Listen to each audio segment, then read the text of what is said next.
I'm Neil from Board Game Happy, and thank you very much for joining me today for 5 quick reviews of games that I've been playing a lot of over the last month. These are 5 games that I've really been enjoying, and I just wanted to give you a little bit of information about them and hopefully generate a little bit of buzz. So the first game we're going to talk about is Anemone. This is the print and play version of the game. Look at the fantastic artwork. My printer wasn't brilliant when I was printing it out. There's a bit of an issue there, but it is a really good looking game. This is a must not follow trick taking game where you're trying to dump cards into your scoring pile as quickly as possible. The winner of each trick will take all of the cards and add them to the scoring pile. If ever you can't not follow, so in other words, if your only option to play is the same color that's already out there, you can dump a card into your scoring pile as well. You're going to score for each card taken in a trick, plus some cards are worth 2 points rather than 1. It's a really fun trick taking game. It works really well 3, 4, 5 and 6. There is a 2-player variant which I haven't played yet, but I really enjoy it. This is from Daniel Newman. It's New Mill Industries. I believe you can still go on and pre-order the main game. It's really worth doing, especially if you like trick-taking games. It's a really good game. I really enjoy it. You take the number of colours of cards, so the number of suits as there are players. So there is always going to be a lot of angst about it. Ties are broken by the person who plays the card last, and whoever plays the lowest card will get an extra bonus card that they can add extra score onto their cards later on. It works really well. It's super good fun, and I highly recommend it. So that's Enemy and Enemy. The next game I would like to talk about would be Forks. Now, this is a really small card game from, I think it's Radical 8 Games. And this is a market manipulation game. And there are 2 different ways of playing this game, actually. In the original instructions, the idea of the game is the first player will look at 3 cards. They will keep one. They'll sneak in one away from the market. They're stealing it effectively. They pass 2 to the next player who does the same. They steal 1, and then the last one gets turned over into the market. This affects the value of the 5 different currencies.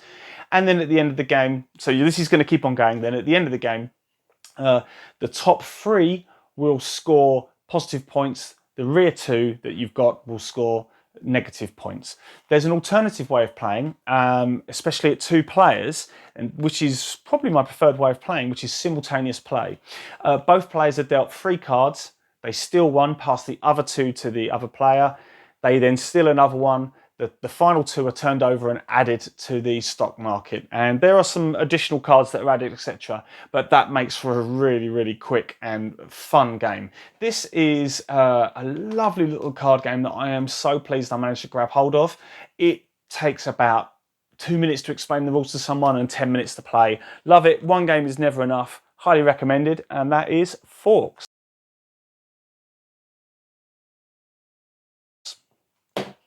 Next, we have Tucano, which is another really small card game. And this is just a really clever drafting game where there are 3 columns. And from those, if you take a column, you take the whole column. Now, some of those fruits that you're going to be collecting will score you positive points. Some will score you negative points. Each card has got it written exactly how they will score on them.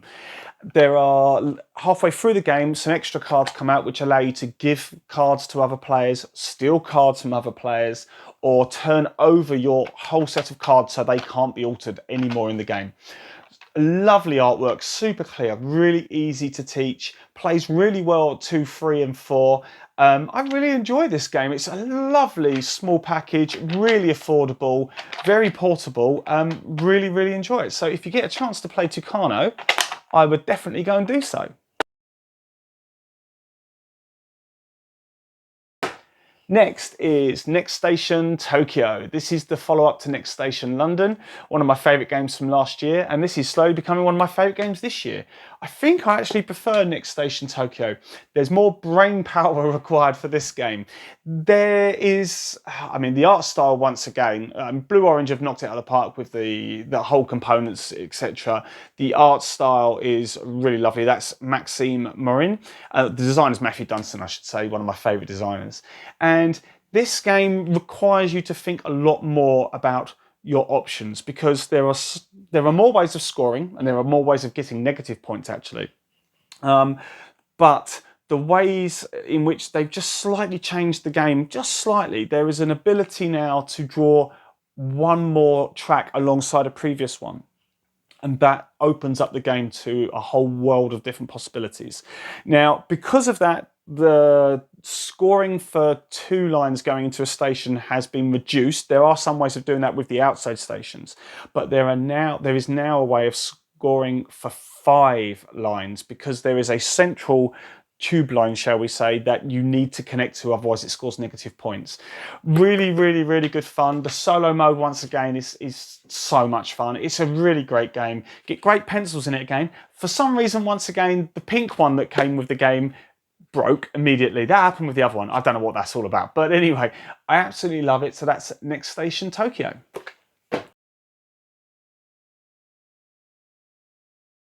Last but not least is My City Roll and Build.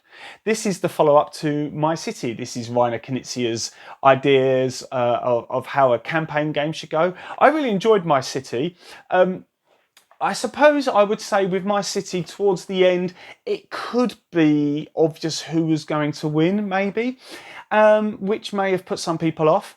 What you get with this game is you get 12 campaigns. You get loads of copies of you get so many different copies. You can play through this game so many times, but you get 12 different campaigns, and the difficulty kind of progresses at a pretty perfect rate. By the end of the game, you're doing quite a bit more than you were at the first, but it's certainly not, doesn't require too much thought process. It's really, really, really good fun.